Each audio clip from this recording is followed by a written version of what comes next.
रंग रूट is brought to you by Aakash digital. अब तैयारी करो ऑनलाइन।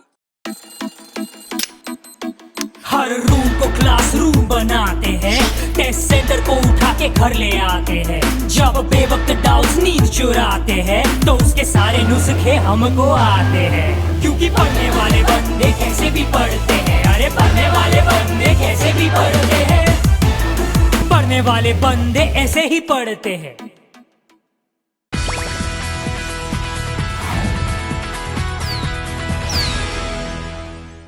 सलोनी की दोस्त फॉरेन यूनिवर्सिटी में पढ़ने क्या गई, घर वालों को ताने देने का नया बहाना मिल गया। सलोनी की मम्मी अक्सर उसको बोलती, तू भी ढंग से तैयारी कर लेती तो विदेशी यूनिवर्सिटी में एडमिशन मिल जाता। लेकिन अब फिक्र करने की जरूरत नहीं है। नई एजुकेशन पॉलिसी लागू होने के बाद अब देश में खुद फॉरेन यूनिवर्सिटीज चलकर आएंगी। नई एजुकेशन पॉलिसी में सरकार ने विदेशी यूनिवर्सिटीज को भारत में कैंपस खोलने की अनुमति दे दी है। मतलब अब कोई भी विदेशी यूनिवर्सिटी अपना कैंपस भारत में खोल सकती है। क्या वाकई में फॉरेन यूनिवर्सिटी खुलना बड़ी बात है, या इनके आने से यूनिवर्सिटी और कॉलेज की पढ़ाई महंगी हो जाएगी? वैसे फॉरेन यूनिवर्सिटी का यह चक्कर कोई नया नहीं है। कैबिनेट ने 29 जुलाई को नई राष्ट्रीय शिक्षा नीति यानी कि न्यू एजुकेशन पॉलिसी को मंजूरी दे दी। इसके साथ ही विदेशी विश्वविद्यालयों को भारत में अपने कैंपस की स्थापना करने की अनुमति दे दी।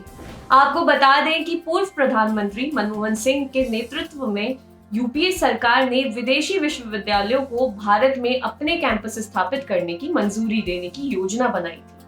वहीं सरकार इसका प्रस्ताव लेकर आई थी, लेकिन तब बीजेपी के द्वारा इसका विरोध किया गया था। नीति आयोग ने पीएमओ और एचआरडी मिनिस्ट्री को एक रिपोर्ट सौंपी थी, जिसमें विदेशी विश्वविद्यालयों के कैंपस भारत में खोलने की बात कही गई थी। कहा गया था कि विदेशी विश्वविद्यालयों को भारत में बुलाने के लिए यूजीसी एक्ट में भी बदलाव किया जाएगा। अब फॉरेन यूनिवर्सिटी का इतना हवा क्यों है?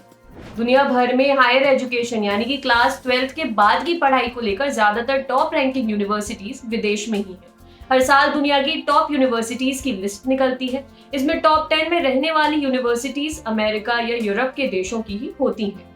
कुछ के नाम तो मीडिया में सुनते पढ़ते आपको याद भी हो गए होंगे। मिसाल के तौर पर Cambridge university, Oxford university, Harvard university, MIT और भी काफी सारी यूनिवर्सिटीज हैं।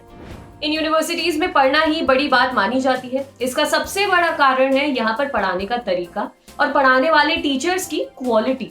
इन यूनिवर्सिटीज में ही दुनिया की बड़ी से बड़ी रिसर्च होती है। अकेले हार्वर्ड यूनिवर्सिटी को अब तक 160 नोबेल पुरस्कार मिल चुके हैं। कुछ ऐसा ही मामला एमआईटी का भी है। इसे कुल 97 नोबेल पुरस्कार मिल चुके हैं, जिनमें से 34 इकोनॉमिक्स के लिए मिले हैं। ये दुनिया भर में इकोनॉमिक्स में मिली किसी भी यूनिवर्सिटी में सबसे ज्यादा है। अब अपने यहाँ की यूनिवर्सिटीज का हाल भी सुन लीजिए। हमारी कोई भी यूनिवर्सिटी इस बार भी टॉप 300 में शामिल नहीं हो पाई। आईआईटी मुंबई की रैंकिंग भी 400 से ज्यादा है। पिछले 70 साल में हमारी कोई भी यूनिवर्सिटी दुनिया की टॉप 100 यूनिवर्सिटीज में जगह नहीं बना पाई है। बस यही कहानी है फॉरेन यूनिवर्सिटीज के पीछे भागने की। अब आपके मन में एक सवाल आ रहा होगा कि फॉरेन यूनिवर्सिटीज खुलने का मतलब क्या है? सीधा सा मतलब ये है कि दुनिया की कोई भी यूनिवर्सिटी अपना दूरस्थ कैंपस या फिर एक्सटेंडेड कैंपस जिसे हम कहते हैं, वो भारत में खोल सके। यहाँ पढ़ाने के लिए अपनी फैकल्टी और रिसर्च के लिए अपनी लैब को उपलब्ध कराएगी। एडमिशन कैसे होगा, फीस कितनी होगी, यूनिवर्सिटी कहाँ बनेगी, ये अभी तय नहीं हुआ है। मतलब अभी मामला सरकार ने नीतिगत तरीके से मान लिया है, लेकिन उसकी बारीकियों पर काम होना बाकी है। ऐसा नहीं है कि देश में फॉरेन यूनिवर्सिटी खुलने से सलोनी जैसे स्टूडेंट्स को सिर्फ मम्मी के तानों से मुक्ति मिलेगी। फायदे और भी है। कहा जा रहा है कि इससे एजुकेशन के लेवल में भी सुधार होगा। रिसर्च को लेकर भी यूनिवर्सिटी ज्यादा अवेयर रहेंगी। पद्मश्री से सम्मानित जेएनयू के पूर्व वीसी सुधीर कुमार सुपोरी ने दी लल्लन टॉप से बात करते हुए कहा, रिसर्च की सुविधाएं और पढ़ाई का लचीला तरीका नामी फॉरेन यूनिवर्सिटीज को दुनिया भर में मशहूर बनाते हैं। अगर दुनिया की नामी यूनिवर्सिटीज भारत आती हैं तो ये स्टूडेंट्स के लिए फायदेमंद होगा। उनका एक्सपोजर बढ़ेगा। अंडर ग्रेजुएशन से ही दुनिया भर में होने वाली नई रिसर्च पर स्टूडेंट्स की नजर रहेगी। जो लोग विदेशों में जाकर पढ़ाई करते हैं, उन्हें भारत में रहकर ही ऐसा करने का मौका मिल सकेगा। डीयू के पूर्व वीसी डॉक्टर दिनेश सिंह ने भी दी लल्लन टॉप से बात करते हुए माना, फॉरेन यूनिवर्सिटीज के भारत में आने से बेहतर कंपटीशन का मौका मिलेगा। हमें भी उनके आने पर उनके मुकाबले कुछ बड़ा करने का मौका मिलेगा। सिस्टम में भी बड़े सुधार होंगे, एक अच्छा कंपटीशन होगा तो यूनिवर्सिटीज का स्तर सुधरेगा। अब सवाल, क्या वाकई एजुकेशन महंगी हो जाएगी? जब से सरकार ने एजुकेशन पॉलिसी में फॉरेन यूनिवर्सिटीज खोलने की बात कही है, एजुकेशन महंगी हो जाने का हल्ला मचा है। क्या वाकई ऐसा होगा? पहले ये जान लेते हैं कि फॉरेन यूनिवर्सिटीज में फीस कितनी होती है। ज्यादातर बड़ी और मशहूर यूनिवर्सिटीज प्राइवेट यूनिवर्सिटीज हैं। ऐसे में ये अपना खर्चा निकालने के अलावा फायदे का भी सोचती हैं। इस वजह से यहाँ की फीस काफी ज्यादा होती है।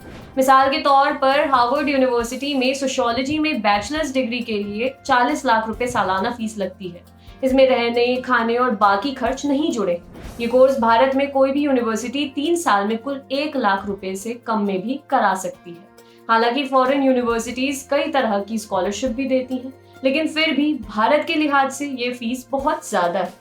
JNU टीचर्स एसोसिएशन के प्रेसिडेंट सुरजीत मजूमदार कहते हैं कि हमें अपनी जरूरत के हिसाब से यूनिवर्सिटी खोलनी चाहिए, ना कि विदेशी यूनिवर्सिटी को भारत लाने के चक्कर में पड़ना चाहिए।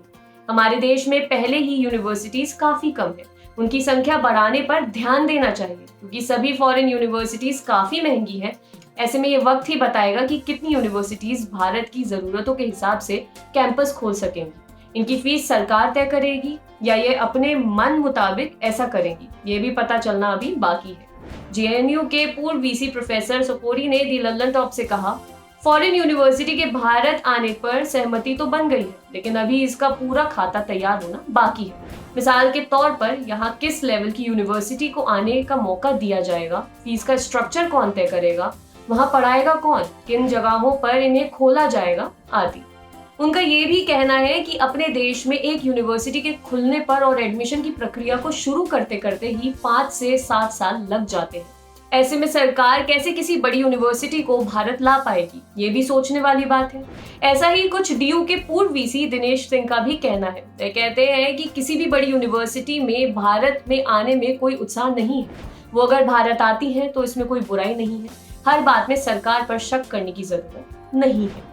आप देख रहे थे दी लल्लन टॉप की नई पहल रंग रूप। आपके लिए खबर लिखी थी हमारे साथी अमित ने। अगर आप ये वीडियो फेसबुक पर देख रहे हैं तो हमारे पेज को लाइक करें और यूट्यूब पर देख रहे हैं तो हमारे चैनल को सब्सक्राइब करें। देखते रहिए दी लल्लन टॉप।